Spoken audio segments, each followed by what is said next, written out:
So what we're going to talk about today, it's Saturday. I guess I'm getting back into my routine, getting the kids, well, now kids, right? So before I had one that was going to Chinese school. I had my youngest one just started kindergarten in Chinese school. So this is every weekend on Saturday for about an hour and 50 minutes where the kids get to learn Chinese. So something that I used to do before, but where I didn't pay much attention to it and I lost most of it. So I would say that I can't. I mean I can speak Chinese, but I can't read or write. It's not something that I'm proud of, but that's kind of what it is. So I'm hoping that the kids will get a use of it. They'll get a better grasp of a different language. So a lot has happened this week, and I promise you we'll talk about that. But something happened about August 11th, and this is something that I would say it kind of changes how our normal life is. We get used to something. So I've had the car. The last time I bought a car was back in 2004. So that's like over a decade ago, a long time, right? So August 11th, I was having lunch with my buddy, and along came the waitress, and she showed us a picture, on her camera, and it was my car. So there's a person that had backed into my car, and she was asking whose car it was. So I walk outside, and that's what I see. When I parked the car, it was straight in the parking spot, right? Lines. That was like great parking. But this is what I see. Doesn't look bad, right? Okay, insurance will take care of it. You think nothing of it. Long story short, learn that when a car's damaged, when the cost of fixing a car is 75% and more of the value of the car, insurance will total the car.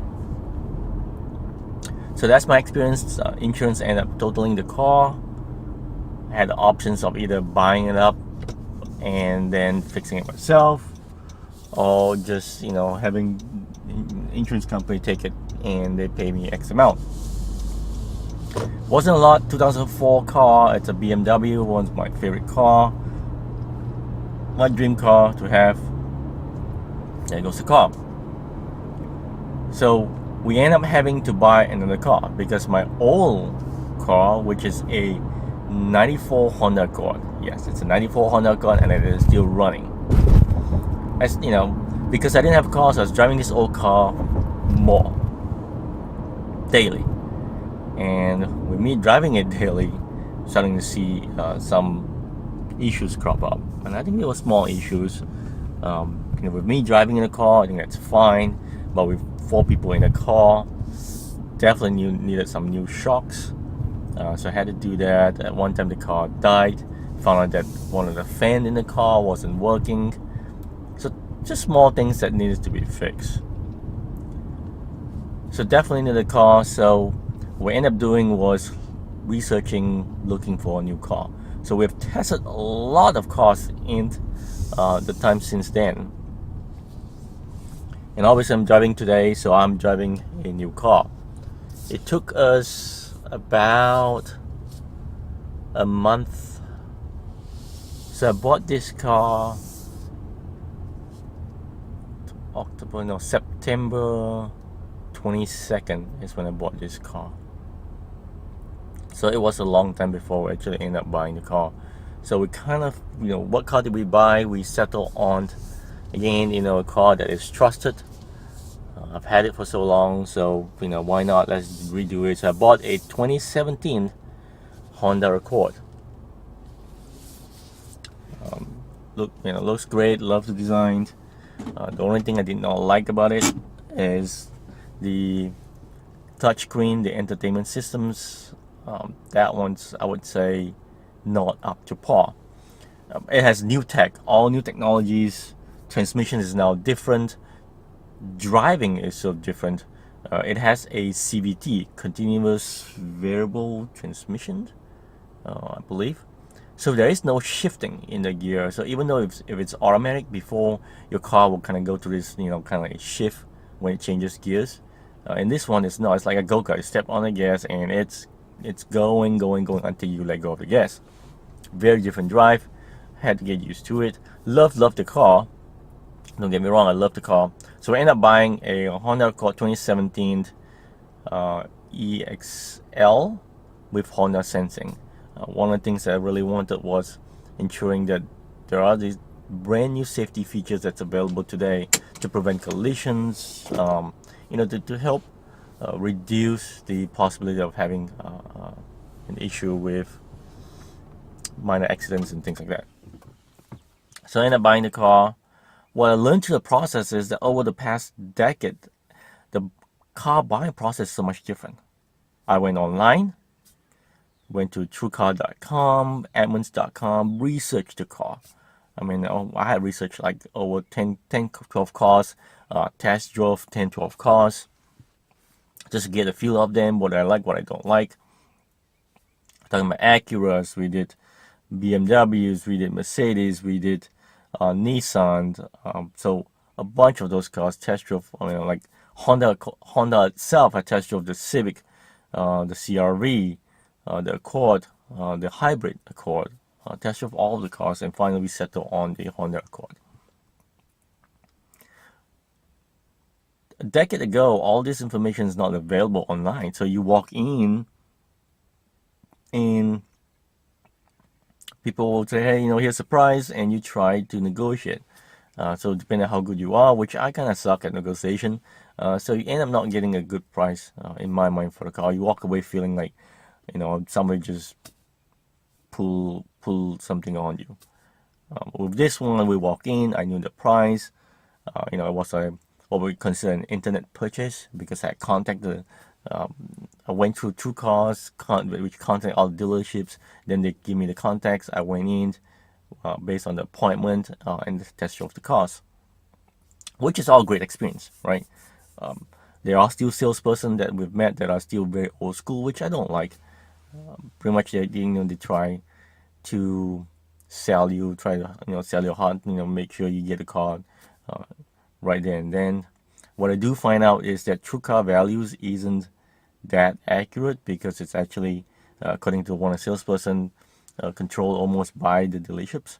So you do get a sense of the value that you get from TrueCar from the email itself is not the lowest price. When you walk in, you will get a much lower price.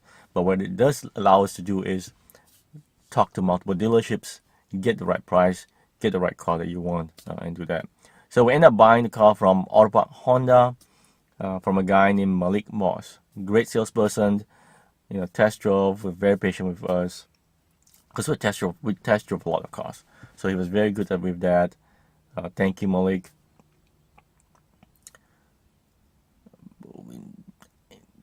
Found the car we wanted. It's 2017 year-end model. It was hard to find a car, the right colors and things like that. Found one that kind of fit into what we're looking for. And, he provided the price, right? And the price falls between the true car value. It's on the lower end of true car value, which is kind of, good fair price. Do learn that also, based on those values, you gotta be, the values they show usually is not, it's excluding tax, tag and tax, because those are different by states. So you will have to take that into consideration, make sure you understand that. I end up not negotiating at all because it was like, hey, the price is good, the price is right, let's get the car. And then it comes to financing. Now, the one thing that needs to change is that financing a car, the process of going about financing in the finance department, that needs to change. Dealerships will try to sell you extended warranties. They will try to sell you, a bunch of things. And I walk in with, here's the price, cool, we're gonna get it. Here's the money price looks like. Walk in there, and bam, they're like, whoa, you need an extended warranty. And I was like, what, really? So luckily, I felt cornered. I felt like I was attacked.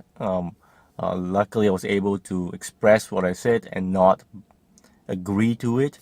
The finance manager was good enough to say, hey, let us sleep on it, which we did. We slept on it, which I wanted the time to do research anyway. And he kind of knew once I walk away from that, he probably not going to get this extra money, because once you do a research, you probably don't need any stuff.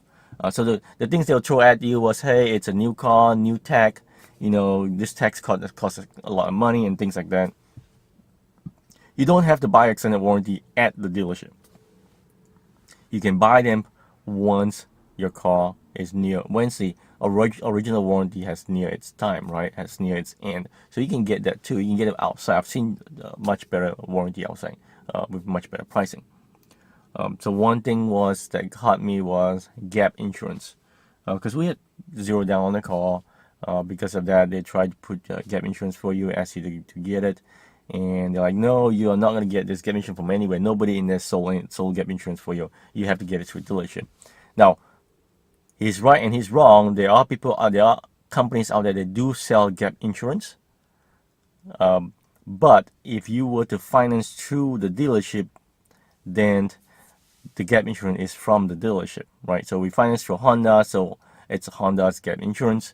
If you were to finance through State Farm, for example, State Farm also has gap insurance. It's actually better rate. So I end up not doing that after doing some research conversations with a couple of folks. We end up not doing any of those things. So stay with the pricing. So hopefully hoping that was the right move. So time will tell. So totally different experience of buying a car. And we got a Honda Accord XLE. First time owning a car which is leather. First time owning a car which has a start-stop button. Those keyless, not just keyless, I don't know what you call those things. There's the keys where it stays in pocket. You come near, you open the door. First time having those things. So it is nice. Very, very nice. So that's for this weekend. Driving around my car. It has been about 2 weeks now driving the car. Definitely love and enjoy the car. Gas mileage, awesome. Almost bought a Maxima. The only thing that stopped me from getting the Maxima was the gas mileage. I love that car too. And overall, I think we'll be happy with this car. So that's my experience lately buying a car. Bye.